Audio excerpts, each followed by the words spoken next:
Social மீடியாவை சமூக வலைத்தளங்களை நாம சரியா பயன்படுத்திக்கணும். நம்ம கிட்ட வரலாறு இருக்கு, கொள்கை இருக்கு, சாதனை இருக்கு, எதிர்காலத்துக்கு தேவையான தொலைநோக்கு பார்வை இருக்கு. அதுக்காக தான் பொறுப்பும் கடமையும் இளைஞர்களான உங்ககிட்ட நான் ஒப்படைக்கிறேன். தலைவரே, திமுகவில் உறுப்பினராகும் முன் இன்ஸ்டாகிராமில் அக்கௌண்ட் ஓபன் செய்ய வேண்டும் அப்படின்னு சொன்னீங்க. உங்க ஆளுங்க இன்ஸ்டாகிராம் அக்கௌண்ட் ஓபன் பண்ணி பயங்கர வேலை பார்த்துக்கிறாங்க தலைவரே. உள்ளமெல்லாம் இன்ப வெள்ளம் பொங்கவே போடி வருகிறான் உதய சூரியன்.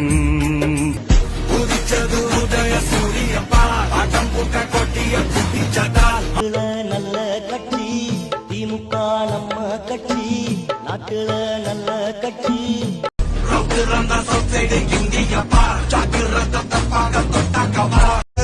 இருட்டி போச்சு, மேக்க மறைஞ்சு போச்சு, காலம் எங்களை ஏமாத்தி. இந்த இதுல வச்சு கெட்டப்ப போட்டுக்கிட்டு ஜென்சி ஸ்லாங்ல பேசினா நாங்க நம்பிடுவோமா? எல்லாம் பண்ணாத, ஏற்கனவே பொம்பளை பிள்ளைய பாக்காது, இதெல்லாம் என்ன சுத்தமா பாக்காது. சும்மா ஒண்ணுங்களே பார்க்க மாட்டேங்குது. இப்ப இருக்க ஜெனரேஷன் வந்துட்டாங்க. அவங்க கூட கோப்ப போனாதான்டா ஏதாவது ஒண்ணு கிடைக்கும். எதுவுமே எல்லாம் இப்படியே போகணும்னு வச்சுக்க, குழந்தை வச்சுட்டு போக வேண்டியது. அப்படியே ஏற்கனவே ஊர்ல நமக்கு விழுறத 4 ஓட்டு. உங்க ஆளுங்க இப்படியே பண்ணிட்டு இருந்தாங்கன்னு வச்சுங்க, அந்த 4 நக்கிட்டு போயிடும் தலைவரே.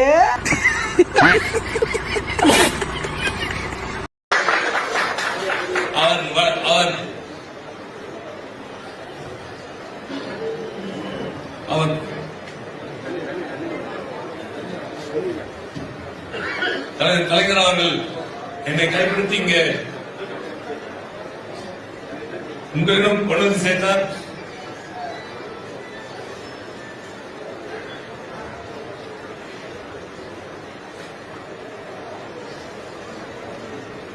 தாத்தாவோட அன்புதான்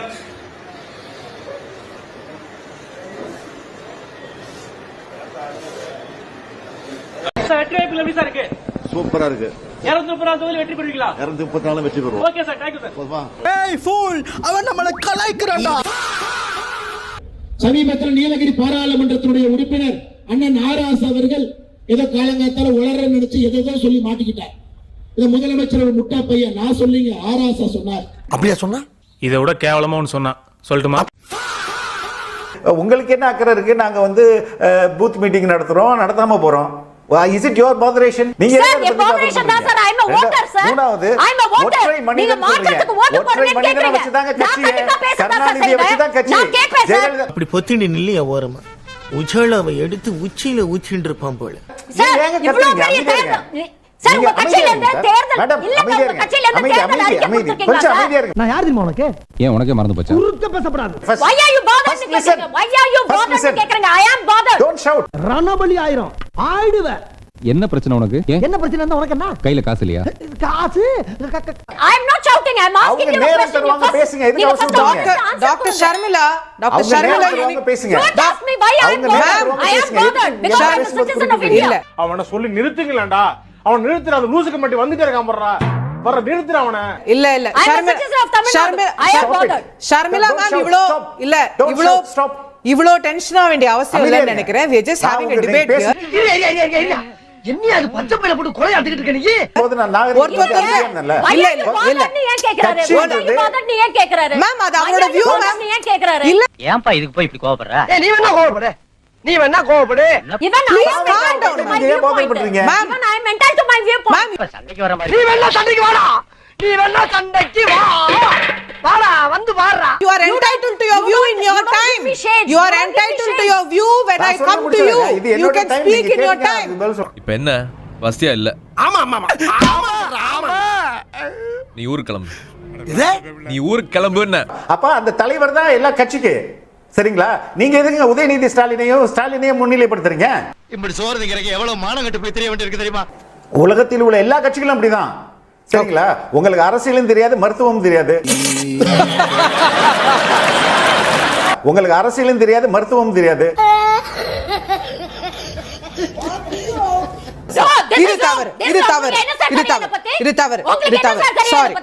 அது நல்லா கத்தியது, கதறியது, ஊரை கூட்டியது. Talk about my qualifications or my ethics. சாதா காக்காய சொன்னா அண்டங்காக்காய்க்கு கோவம் வரதப்பா. ராஜராஜ சோழனையும் தாண்டி கோவில்களுக்கு கொடமுழுக்க பண்ணவர் இவரு. அதாவது அதெல்லாம் அப்படிலாம் சொல்லக்கூடாதும் பாரு அவரு. பட் நடந்த உண்மையை சொல்லுகிறேன். முதலமைச்சர் போனார்னா செவத்துல பள்ளி ஓட்டுற மாதிரி வண்டியில ஓட்டிருப்பாரு. அவரு ராஜராஜ சோழனை விட சிறந்தவரா? இந்த அநியாயத்தை கேட்டிருக்கிறீங்களா? இன்னைக்கு அமைச்சரா இருப்பதற்கான காரணம் என்ன? ஸ்டாலின் வீட்டுல மளிகை சாமான் வாங்கி போடுறதுல எல்லா வேலையும் அவன் பாத்துக்கிட்டான். ஓஹோ, தண்டச்சோரா. அவனை பொறுத்த வரைக்கும் மளிகை சாமான வாங்கி போடணும், கக்கூசை போய் கழுவிடான்னா கழுவுவான். இதே திமுக என்ன சொன்னாங்க? மோடி தடுப்பூசி போட சொல்லுகிறார், மோடி தடுப்பூசி போட சொல்லுகிறார். முதல் ஊசி அவர் போட்டுக் கொள்வாரா? மக்களை போட சொல்லும் முன் அவரெல்லாம் போட்டுக் கொள்ள வேண்டும். கேட்டாங்களா இல்லையா? ஜனவரி 15 தான் தடுப்பூசி வந்துச்சு. மோடி ஐயா மார்ச் 1ஆம் தேதி போட்டார். என்ன காரணம்? முன்கள பணியாளர்களுக்கு தான் முதல்ல அரசோட ஜீவோ. பிரதமர் முன்கள பணியாளர் இல்ல. அதனால எப்போ 60 வயசுக்கு மேல உள்ளவங்க இன்ஜெக்ஷன் போட்டுக்கலாம்னு கவர்மெண்ட் ஜீவோ வந்ததோ அந்த முதல் நாள் மோடி போய் ஊசி போட்டுக் கொண்டார் 60 வயசுக்கு மேல. சரி, நீங்க எப்படி செஞ்சிருக்கீங்களா? கருணாநிதி முதலமைச்சரா இருக்கும் போதுதான் ஆண்களுக்கும் குடும்ப கட்டுப்பாடு திட்டம் அறிமுகப்படுத்தினார். ஒரு நல்ல முதலமைச்சர் என்ன செஞ்சிருக்கணும்? இப்ப நான் உனக்கு பண்ண போற ஆபரேஷன்ல இதுக்கு அப்புறம் உனக்கு உதவி நிறைய சகோதரிகள் இருக்காங்க, அதனால இதுக்கு மேல பேசக்கூடாது. ஒருவேளை அப்படி முன்னுதாரணமா நடந்திருந்தாருன்னா இன்னைக்கு தமிழ்நாட்டில் இவ்வளவு வாரிசு பிரச்சனையே வந்திருக்காரு. அறநிலையத்துறைய ஒரு தலித்த கொடுத்திருந்தா இன்னும் மிகப்பெரிய சமூக நீதியாக தமிழ்நாட்டில் ஒட்டுமொத்த இந்தியாவுக்கு முன்னுதாரணமா இருந்திருக்குன்றது என்னுடைய ஆசையும் கருத்தும். இந்த ஆட்டுக்குட்டி அமீர் மானங்கெட்ட ஈனங்கெட்ட சூடு சொரணையற்ற ஒரு புறம்போக்கு கேள்வி கேட்டிருக்கிறான். நான் என்ன கேட்குறேன்னா, இதே கேள்வி உங்கள் வகுப்போர்டை பார்த்து கேளு. வக்ஃப் போர்டில் இருக்காங்க இல்லையா, அதில் மூத்த அந்த உறுப்பினர்கள், அதில் முக்கியமான பதவியில் உங்களுடைய இஸ்லாத்தில் இருக்கக்கூடிய அர்ஷல், அதாவது அவங்க தான் இருக்கிறதுலே கீழ் ஜாதி, அவங்களை கூட்டு வந்து நியமிக்க சொல்லி பார்க்கலாம், தலைவராக வக்ஃப் போர்டு தலைவராக போட சொல்லி பார்க்கலாம். இது வரைக்கும் வந்தவள்ள ஒருத்தன் கூட அந்த அர்ஷல் ஜாதி வகுப்பை சார்ந்தவன் கிடையாது. எல்லாம் அஸ்ரப் என்ற ஜாதி வகுப்பை சார்ந்தவன் தான் இது வரைக்கும் வக்ஃப் போர்டு உறுப்பினராக இருந்திருக்கான். முதல்ல அதே கேள்வி கேளு. நீ இந்தியாவுக்கு ஒரு முன்னுதாரணமாக அதை மாற்றி காட்டு. அதை விட்டுட்டு நேராக பிடுங்கிறதுக்கு எங்கள் இந்து மதத்துக்கு தான் வருவியா? ஏண்டா உன் மதத்தில் 1008 பிரச்சனை இருக்குது, அதெல்லாம் பிடுங்காமல் நேராக எங்களை தான் நீ வந்து பிடுங்குவியா? நான் என்ன கேட்குறேன்னா, நீ யார் இதெல்லாம் கேள்வி கேட்க? நீ வந்து இஸ்லாம் மதத்தை தழுவியவன், இஸ்லாம் மதத்தோட பின்பற்றக்கூடியவன். இந்து மதத்தில் என்ன நடந்தால் உனக்கு என்ன? பிராமணரை போட்டால் உனக்கு என்ன? தலித்தை போட்டால் உனக்கு என்ன? முதலியாரை போட்டால் உனக்கு என்ன? வன்னியரை போட்டால் உனக்கு என்ன? தேவரை போட்டால் உனக்கு என்ன? செட்டியாரை போட்டால் உனக்கு என்ன? உனக்கு என்னடா வலிக்குது? நீ யாரா எங்களை கேள்வி கேட்க? வெண்ண உங்களுடைய குர்ஆன் என்ன சொல்லுது? அடுத்த வழிபாட்டிலையோ அடுத்த வழிபாட்டு முறையிலையோ தலையிடக்கூடாது, அப்படி தலையிட்டால் அது ஹராம்னு சொல்லுது. அப்போ நீ உன்னுடைய குர்ஆனையும் மதிக்கிறதில்ல, உங்களுடைய அந்த குர்ஆனை போதித்தவருடைய அந்த போதனைகளையும் மதிக்கிறதில்ல, நேராக பிடுங்கிறதுக்கு எங்கள் மதத்துக்கு தான் வருவியா? உன்னை முதல் தடவை பேசும்போது உன்னை செருப்பால் அடிச்சிருந்தாங்கன்னா இந்து மக்கள் அப்பயே நீ திருந்திருப்ப. தொடர்ந்து எங்களுடைய இந்து மத சடங்குகளே சம்பிரதாயத்தில் மூக்கு நுழைக்கதே உன் வேலையாக போச்சு. ஆனால் இதுதான் நீ கடைசியாக வச்சுக்கணும். இனி ஆட்டுக்குட்டி அம்மீரவருக்கு மரியாதை என்பதே கிடையாது. கலைஞர் ட்ரெயின் கடைசி வரையும் ட்ரெயினில் போனாங்க. கலைஞர்லாம் அண்ணா பேசும்போது சொன்னாங்க கலைஞர் ட்ரெயின். தயவு செஞ்சு கலைஞர் ஐயாவின் ட்ரெயினையும் ஞாபகப்படுத்தாதீங்க. அது ரொம்ப மனசுக்கு வலிக்குது. அந்த ரயில்ல திருட்டு ரயில்ல போனப்பா அதுல ஒரு டிடிஆர் போயிருப்பான்ல, அந்த டிடிஆர் அன்னைக்கே இந்த ஆளை புடிச்சு கீழே இறக்கி விட்டு இருந்தானா தமிழ்நாடு இவ்வளவு நாசமா போயிருக்காது.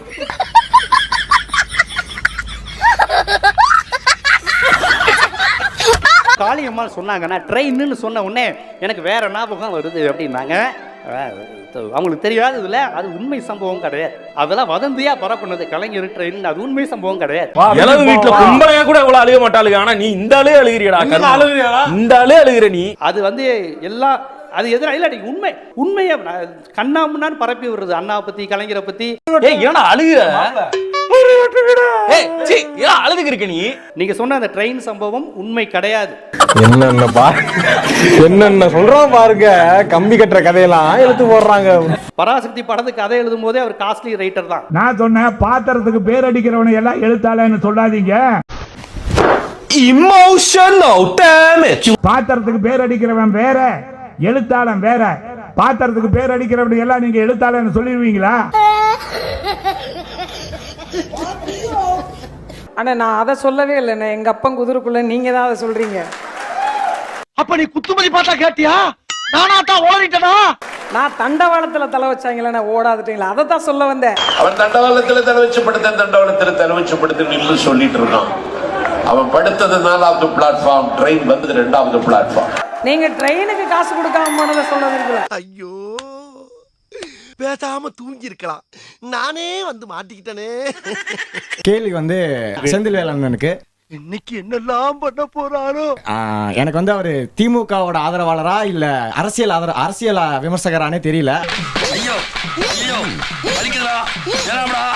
எனக்கு நீங்க வந்து பேச ஆரம்பிச்சதுல இருந்தே நீங்க திமுக ஆதரவாளரா இல்ல அரசியல் விமர்சகராங்கிற கேள்வி மட்டும் தான் எழுது. அந்த சல்லி பசங்க சவகாசம் வேண்டாம்னு சொன்னலையா, எதுக்கு இப்படி போய் அசிங்கப்பட்டு வந்து நிக்கிற?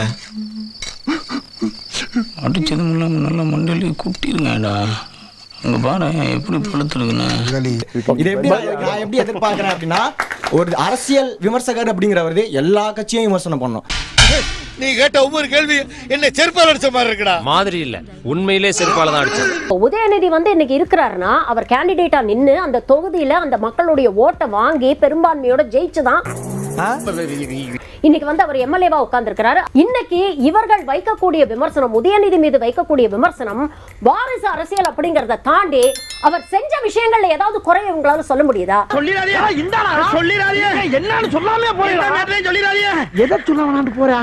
இல்ல அவர் செஞ்ச சாதனைகளை இவங்க ஏதாவது வந்து குறை சொல்ல முடியுதா? அப்ப எந்த அளவுக்கு மேலோட்டமா நீட் கேன்சல் பண்றேன்னு சொன்னாங்களே, நீட் கேன்சல் பண்றேன்னு சொன்னாங்களே மேம். இல்ல நான் அதுக்கு தான் வரேன். பாஸ் இன்னைக்கு ஒரு முடிவோட தான் இருக்கானுங்க போல இருக்கு. என்ன எப்போ நம்மள விரட்டி அடிப்பானுங்க, இப்போ அடிச்சு விரட்டுவானுங்க போல இருக்கு. Let me tell you. இது ஒண்ணு எப்படி சிக்கிரிக்கம் பாத்தியாப்பா. நீங்க சொன்னீங்க உதயநிதி வந்து நல்லா பண்ணாங்க, அதை ஏன் நீங்க அப்ரிஷியேட் பண்ண மாட்டேங்கிறீங்க சொல்றீங்க. ஆனா எடுத்த உடனே எப்படி வந்து டெப்யூட்டி சிஎம் கொடுத்தாங்க? சீனியர்ஸே இல்லையா? கொடுக்கிற கூலிய மூடிட்டு வாங்கிட்டு போற அடிமை புத்தி நம்ம கிட்ட தான் இருக்குது. Don't they deserve that? இப்போ டைரக்டா ஸ்டாலினுக்கு அடுத்து உதயநிதி வரணும்னு யார் சொல்றா? சத்தமுடா. கட்சிக்குள்ள எடுக்கக்கூடிய முடிவு அத கட்சிக்குள்ள இருக்கிறவங்க எடுக்கறாங்க. கட்சி வந்து ஃபேமிலி எழுதி கொடுத்துட்டாங்களா? இன்னைக்கு என்ன தீர்மானத்தோட வந்திருக்கான் தெரியலடா சாமி. இப்போ உங்க தொகுதியில ஒரு கேண்டிடேட் வந்து நிக்கறாங்க அப்படினா நம்ம கேஸ்டன் பார்த்து ஓட்டு போடணுமா? என்ன பச்சிக்கிட்டு இருக்கா? எதுக்கு எடுத்தாலும் எனக்கு முடக்காத. ஓட்டரோட மனப்பான்மை மாறினா தானே இது மாறும். இப்போ நீங்க சொல்றீங்க இந்த கட்சியில ஆட்சிக்கு வந்தா ஜாதி ஒழிப்புன்றாங்க, ஆனா கேண்டிடேட்டுக்கு சீட் கொடுக்கறப்ப ஜாதி பார்த்து கொடுக்கறாங்க. ரெண்டு முரணா இருக்கு.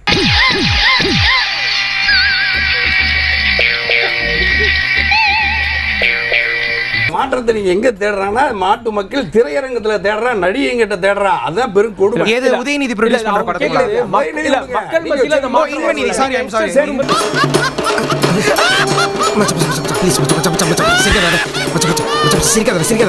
டேய் விஜய் தற்குறி 10 வயசு பிள்ளைய போட்டு இது பண்ணிட்டு இருக்காங்க. நீ என்னமா சொல்லுங்க, இந்த நாயை என்ன பண்ணலாம்? இந்த நாய் வந்து ஐடி கரியர் கோச்சா. டே நாய, அவரை நீ தொட்டுட்டல்ல, இதுக்கப்புறம் உனக்கு கரியர்னு ஒண்ணு கிடையாதுடா. ஏன்டா அவரை தொட்டோம், ஏன்டா அவரை திட்டி வீடியோ போட்டோம், தினம் கத்தி கத்தி கதறி கதறி நீ ஃபீல் பண்ணி அழுவுறியான்னு மட்டும் பாடுறான். இந்த நாயை இன்ஸ்டாகிராமில் பயோல போட்டிருக்கான், அதுவும் உதயநிதி அவர்களை மென்ஷன் பண்ணி, உதயநிதி ஆர்மிடா.